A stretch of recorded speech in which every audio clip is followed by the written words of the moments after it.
It was the important day in the yard. Everyone was busy and excited, making notes and taking photographs. A special visitor arrived and was now the center of the attention. "Who's that?" asked Caleb. "That," said Oliver proudly, "is a celebrity." "A what?" asked Rosie. "A celebrity is a famous engine," replied Oliver. Driver said we can talk to him soon. "Oh," said Caleb. "He's probably too famous to even notice us." Just then, Duck arrived. "Pah! Who cares?" "A lot of nonsense if you ask me." And Duck went away. When the other engines heard that the famous visitor wasn't conceited at all, he enjoyed talking to the engines till long after the stars came out. He left early next day. Duck was still complaining. "Good riddance," he said. "Chattering all night. Who is he anyway?" "Oliver told you," replied Caleb. "He's famous." "As famous as me? Nonsense." "He's famouser than you. He went 200 miles per hour before you're even thought of." "So he says," replied Duck, "but I don't like his looks." "He's got no domes. Never trust domeless engines. They're not respectable. I never boast, but I say 100 miles per hour would be easier for me. Goodbye." Later, Oliver came to talk to Percy. "Hello," he said. "That famous engine came through this morning. He whistled to me. Wasn't he kind?" "He's the finest engine in the world," replied Oliver. Then he told Percy what Duck had said. "Take no notice," soothed Percy. "He's just jealous. Duck thinks he can go better than him. Look, he's coming now." Duck was running fast and his wheels pounding the rails. "He did it, I'll do it. He did it, I'll do it," he said to himself. Duck rocketed by and he was gone. "He'll knock himself to bits," chuckled Oliver. Duck's driver eased him off. "Stay, Duck," he said. "We aren't running the race."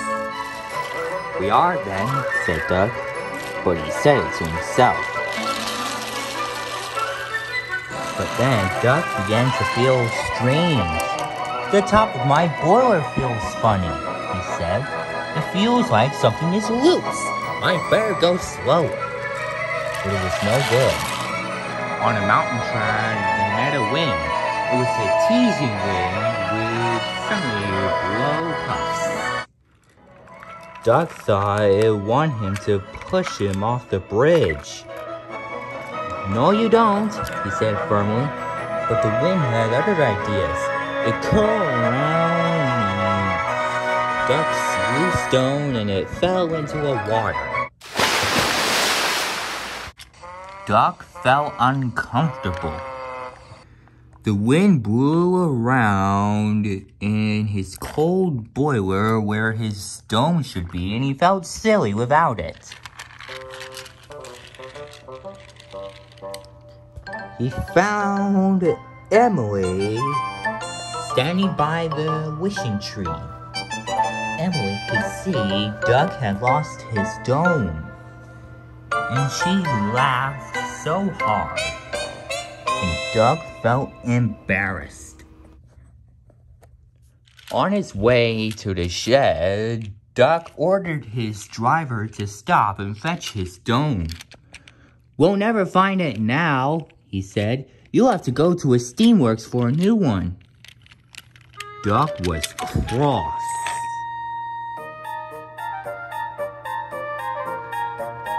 "I hope the shed is empty tonight," said Duck to himself. But when Duck arrived, all the engines were there waiting.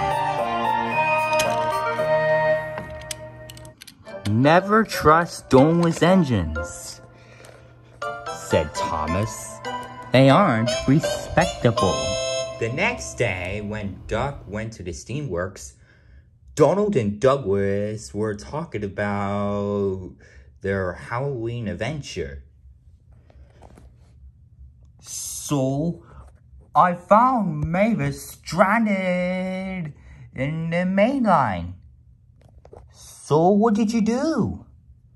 Well, she told me she had broken down, and I sent her to the Diesel Works. Wow, you're a really useful hero.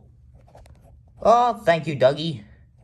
And did you save a missing couch? Lost sakes! Do I know her name?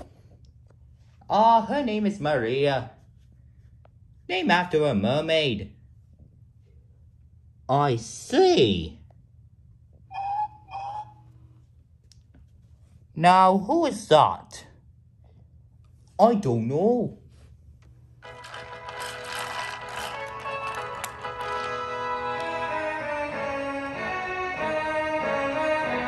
Good afternoon, friends. I'm Duke. Oh, it's nice to meet you, Duke. I am Donald, and I am Douglas.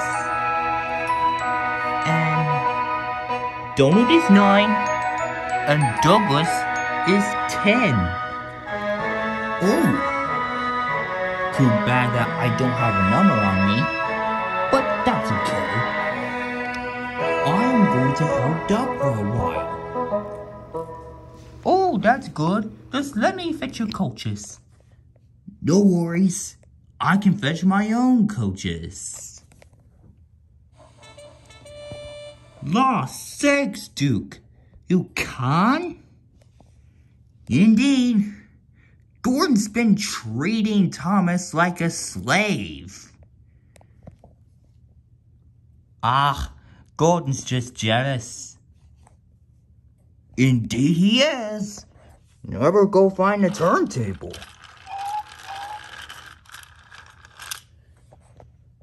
Well, he seemed nice.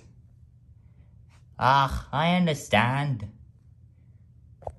Me too. I wish that Doug will return now with his new dome. Yeah, I'm not sure, but come on.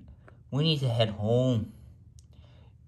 We have too much jobs to do. Actually, it's our day off. Right, our day off. So, what should we talk about?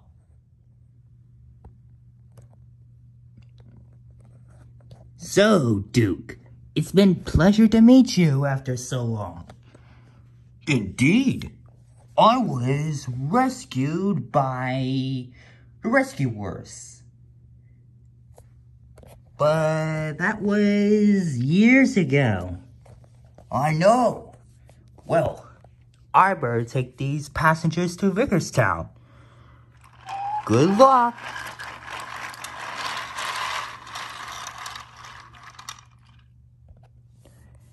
Hey, buddy. I want to talk to Duke. Why? Because both me and Duke have the same color, and this is a video that we started together. At least I'm not electric. Can it, Mr. Blue Cheese, and go back to your branch line.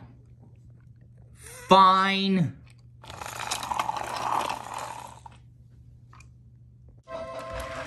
Duke enjoys the Alamo Sodor.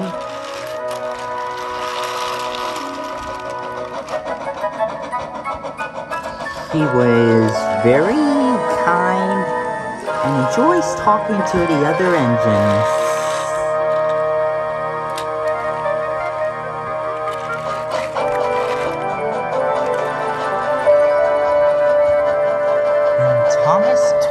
Donald and Douglas that Toby was rude to him. And the twins cheered Thomas up by telling him about their adventures.